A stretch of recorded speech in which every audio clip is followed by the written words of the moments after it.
চমৎকার দুটি খবর আপনাদের জন্য নিয়ে এসেছি, হয়তো আপনাদের চোখে পড়েছে, তারপরেও আমি শুধু মনে করিয়ে দিচ্ছি। আগামী ত্রয়োদশ জাতীয় সংসদ নির্বাচনে বিজয় লাভ করে বাংলাদেশের প্রধানমন্ত্রী হবার মতো যোগ্যতা তারেক রহমানের নেই বলে মতামত ব্যক্ত করেছেন মার্কিন ডিপ্লোম্যাটরা। অপরদিকে জামায়াতের বিপুল সম্ভাবনা দেখে আগামী নির্বাচনে জামাত ইসলাম সংখ্যাগরিষ্ঠতা পাবে এবং অনেক বেশি আসন পেয়ে তারা সরকার গঠন করবে। ফলে মার্কিন যুক্তরাষ্ট্র জামাতের সাথে কাজ করতে, সম্পর্ক বৃদ্ধি করতে চায়। এরকম দুটি নিউজ পৃথকভাবে এসেছে। এর ভিতরে প্রথম নিউজ সেটি ওইভাবে এখনো ভাইরাল হয় নাই, দ্বিতীয়টি ভাইরাল হয়েছে। প্রথমটি এটি গোপন সূত্রে পাওয়া গেছে, বিএনপিপন্থী কিছু সাংবাদিকদের নির্বুদ্ধিতার কারণে বলবো আমি, যেহেতু এটি প্রকাশ হবার কারণে জামাতপন্থী যারা রাজনীতি করে দেশে তাদের লাভ হয়েছে, অর্থাৎ 10 দলীয় জোট সমর্থকদের ব্যাপকভাবে লাভ হয়েছে। কিন্তু বিএনপির যে কত বড় ক্ষতি হলো, এবং বিশেষ করে যারা ওই সাংবাদিক যারা এইটার সাথে জড়িত, যারা এই ক্লিপটি লিক আউট করেছে, তাদের যে কত বড় ক্ষতি হলো তারা এটি বুঝতেই পারে নাই। তাহলে বিষয়টা আসেন আমরা একটু পরিষ্কার করে বোঝার চেষ্টা করি। মার্কিন যুক্তরাষ্ট্রের এম্বাসিতে বাংলাদেশি কয়েকজন সাংবাদিক, সব কিন্তু বিএনপিপন্থী, এরা একটা বৈঠকের সময় গোপন ভাবে ভিডিও করে। এটি কারো জানা ছিল না, ওই ডিপ্লোম্যাটদেরও জানা ছিল না, কূটনীতিকদেরও জানা ছিল না। তারা গোপন ভাবে কথোপকথনগুলো ওই অফিসের, অর্থাৎ আনঅফিসিয়াল যে কথোপকথন, প্রোগ্রাম শুরুর আগে বা অনুষ্ঠান শুরুর আগে ব্যক্তিগত এইগুলো তারা গোপনে ভিডিও ধারণ করে। এরই একটি পর্যায়ে মার্কিন কূটনীতিকরা তারা এরকম গল্পের ছলে বলছিলেন যে তারেক রহমান আগামী নির্বাচনে যদি প্রধানমন্ত্রী হয় তাহলে তিনি প্রধানমন্ত্রী হবার মতো ম্যাচিউরিটি তার ভিতরে এখনো আসে নাই। তারা এইটি আবার বলেছেন দুটি কারণে। সেটা হচ্ছে তিনি নির্বাচনের শুরুতে 22 তারিখে যে বক্তব্যগুলো দিয়েছেন, এই বক্তব্যের ভিতরে কোনো ক্যারিসমেটিক নেতৃত্ব ছিল না, নতুন কোনো কিছু ছিল না, গতানুগতিক পুরনো ধাঁচের যে পুরাতন কথাগুলো, ধার করা কথা, এগুলোই ছিল। বরং উল্টো তিনি তার প্রথম দিনেই রাজনৈতিক প্রতিপক্ষকে ব্যক্তিগত কল্পনার বশবর্তী হয়ে, এর কোনো ঐতিহাসিক ডকুমেন্টস নাই, কোনো দলিল নাই, স্রেফ কল্পনার বশবর্তী হয়ে, এবং বিশেষত বিএনপির ভিতরে যে সমস্ত বামপন্থী অ্যাক্টিভিস্টরা আছে তাদের কথা মতো তিনি এটি ডেলিভারি দিয়েছেন। জাস্ট আরো একটি খুব একেবারে সিলি কথা তিনি বলেছেন, ওটা একেবারে জ্ঞানের কোনো পর্যায়েই পড়ে না, খুবই যাচ্ছে তাই একটা কথা বলেছেন। এই কথাতে মার্কিন যুক্তরাষ্ট্র এবং তাদের কূটনীতিকরা, বিশেষ করে পশ্চিমা কূটনীতিকরা মনে করছে যে তারেক রহমানের ভিতরে রাষ্ট্র পরিচালনার মতো ম্যাচিউরিটি এখনো আসে নাই। তিনি নরসিংদীতে একটি নির্বাচনী জনসভায় বক্তৃতা করতে গিয়ে বলছেন, এখানে ভূমিকম্প হয়েছে না? এই ভূমিকম্প কেন হয়েছে? এই যে জামাত এরা শিরকি করার কারণে, কুফুরি করার কারণে। যদিও তার এই বক্তব্যের পরে ব্যাপক হাসিনার মতো তিনি একটি কথা বলেন, শেখ হাসিনাও কিন্তু একটি কথা বলেছে যে এই যে আমাকে ফাঁসির আদেশ দেওয়া হলো, তারপরেই কিন্তু ভূমিকম্প হয়েছে, এবং কয়েকবার হয়েছে, এটি আল্লাহর পক্ষ থেকে। আর তারেক রহমানও ঠিক শেখ হাসিনার ওই কথাটাকেই কপি করে বললেন যে এই যে ভূমিকম্প হলো এটি জামাত ইসলামের শিরকের কারণে, তাদের কুফুরি কথাবার্তার কারণে, কারণ তারা জান্নাতের টিকিট বিক্রি করছে। এই জান্নাতের টিকিট বিক্রি আমি গতকালের ভিডিওতেও আপনাদেরকে দেখিয়েছি যে বিএনপির পক্ষ থেকে এটি আমরা শুনেছি, তারাই মূলত জান্নাতের টিকিট বিক্রি করছে, জান্নাতের কথা বলছে। তারেক রহমানের নাম নিলে মুখটা পবিত্র হয়ে যায়, জিয়াউর রহমানের নাম নিলে মুখটা পবিত্র হয়ে যায়, হ্যাঁ, অমকের বাড়িটাকে আমরা পবিত্র মক্কা মনে করি, ইত্যাদি ধরনের কথাবার্তা বিএনপির ভিতরে আমরা শুনেছি, বিএনপির বিভিন্ন পর্যায়ের নেতাকর্মীদের মুখে শুনেছি। জামাতের কোন নেতা বলছি ভাই সেই টিকিট, এই যে টিকিট কাউকে দিয়েছে এরকম কেউ দেখাতে পেরেছে? বিএনপির কেউ একজন দেখাক যে এই যে জামাতে এই টিকিট দিয়েছে আমাকে, ভোট দিলে পরে জান্নাতে যাওয়া যাবে, এই সেই জান্নাতের টিকিট। সুতরাং এই ফাও পেশাল পেরে, বিশেষ করে বিরানি আলমদের মতো লোকদের কথায় এই তারেক রহমান এই কথা বলে তিনি একেবারে খুবই ছোট কাজ করেছেন। এবং মানে তিনি লেখাপড়া কম জানেন, এতদিন জানতাম যে লেখাপড়া কম জানলেও তার ম্যাচিউরিটি আসলে কথাবার্তা, আমাদের কাজী নজরুল ইসলাম তো লেখাপড়া কম জানতেন, আল মাহমুদ লেখাপড়া কম জানতেন, তাতে কি হয়েছে? তাদের নিয়ে এখন গবেষণা হচ্ছে, পিএইচডি হচ্ছে।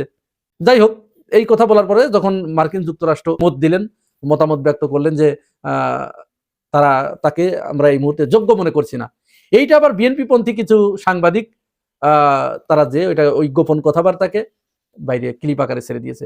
এতে যেটা ক্ষতি যেটা হলো, জামাত ইসলাম তো এটার প্রচারণা চালাবে, তারা খুব স্বাভাবিক। এবং পরবর্তীতে আরেকটা নিউজ বের হয়েছে, মার্কিন যুক্তরাষ্ট্র জামাতের সাথে কাজ করতে চায়, বন্ধুত্ব করতে চায়, এই নিউজ আমি দিয়ে দিচ্ছি সবগুলো। তো যেটা হলো, ওই যে সাংবাদিকরা যারা এই যে নীতি নৈতিকতা ভ্যালুসকে পাত্তা না দিয়ে ব্যক্তিগত কথাকে ফাঁস করে দিলেন, ভবিষ্যতে যেটা হবে, এরা আর কোনোদিন ওই এম্বাসিতে, ওই ডিপ্লোমেট এরিয়াতে বেশি করতে পারবে না, তাদের পাত্তাই দেবে না। ভিসা টিসা তো দূরের কথা, ওরা মানে ওদের জীবনটা করে সারা জীবনের জন্য কপালটা পুড়ে গেল ওদের। এবং চূড়ান্ত পর্যায়ে ক্ষতি করলো কাদের? বিএনপিকে যে ক্ষতি করলো। তাহলে এরা কোন মানের অ্যাক্টিভিস্ট সাংবাদিক, এবার চিন্তা করেন। যাই হোক, জামাত ইসলামের ব্যাপারে যেটি তারা বলেছে, মার্কিন যুক্তরাষ্ট্রের একজন কূটনীতিকের সাথে নারী সাংবাদিকের কথোপকথন হচ্ছিল। তো তারা জিজ্ঞাসা করলো যে জামাত ইসলাম তো এদেশে শরিয়া আইন করতে চায়।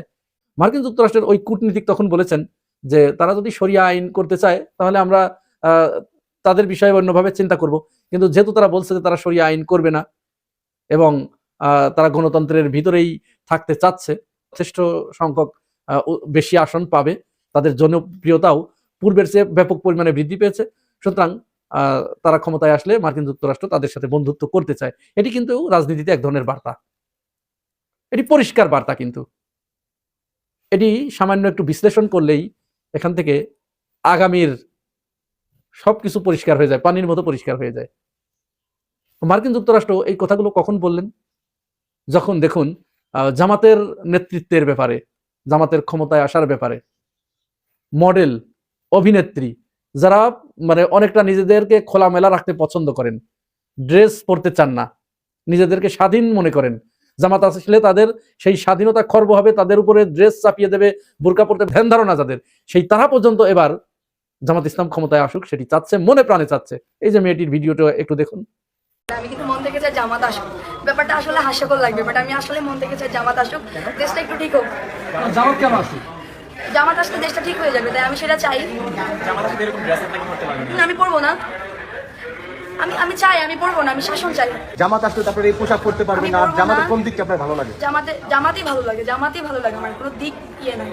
তো এই মেয়েটি সম্ভবত শোবিজের কোনো মডেল অথবা অভিনেত্রী, এরা কোনো মধ্যেই কিন্তু জামাত ইসলাম, কিন্তু তারা এটি চাচ্ছে, কারণ তারা জানে যে জামাত ইসলাম আসলে দেশটা ভালো থাকবে, চাঁদাবাজি বন্ধ হবে।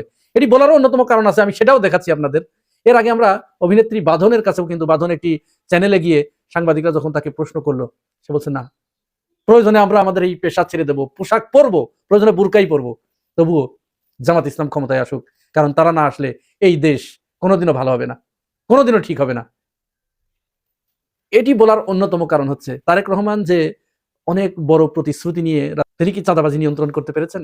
তিনি কি এটি লিখে দিতে পারেন মানুষকে, বাংলাদেশের মানুষকে, যে তার দল ক্ষমতায় আসলে বাংলাদেশের চাঁদাবাজি হবে না? এটি তিনি কোনোদিন পারবেন না।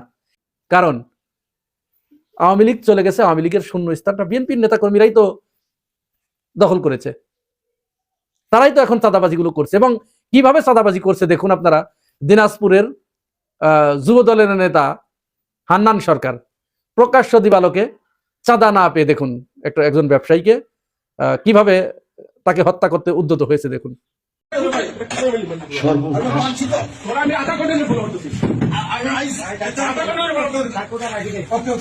তো এইগুলো কি বাংলাদেশের মানুষের চোখ এড়িয়ে যাচ্ছে?